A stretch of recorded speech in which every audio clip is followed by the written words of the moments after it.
Nirerespeto raw ni pambansang kamao Manny Pacquiao ang inilabas na pahayag ng HBO kaugnay ng mga naging komento niya sa LGBT community.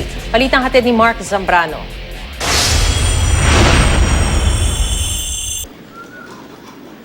Ang HBO ang may hawak ng airing rights ng ikatlong laban ni Manny Pacquiao at Timothy Bradley Jr. sa Amerika.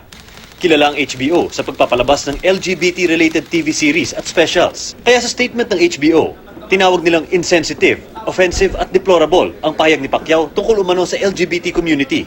Dagdag ng HBO, bagaman ipapalabas pa rin nila ang Pacquiao-Bradley 3 sa Abril, kailangan lang daw talaga nila magkomento sa mga naging pahayag ni Pacquiao. Nirerespeto naman ni Pacquiao ang pananaw ng HBO. Walang problema, hindi man tayo, hindi natin pinakondem ang LGBT as a person.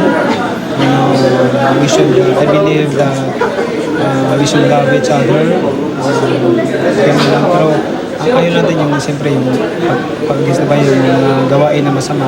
Ayaw natin. Pero yung pagkatao, we cannot condemn someone. Sa kabila ng mga issue, hindi natitinag ang konsentrasyon ng ating pambansang kamao para makuha ang tamang kondisyon para sa kanyang laban kontra kay Timothy Bradley Jr. Sa Pacman Wildcard Gym, sumabak sa 4 rounds sa sparring kontra sa Congolese-Canadian fighter na si Ghislaine Maduma at undefeated American fighter na si Lydell Rhodes. Ramdam na daw ni Pacquiao ang unti-unting paglakas ng katawan, pati na rin ang bilis at timing. Ininda ng husto ni Rhodes ang lakas ng kamao ni Pacquiao at may punto pang nag-groggy siya sa sparring.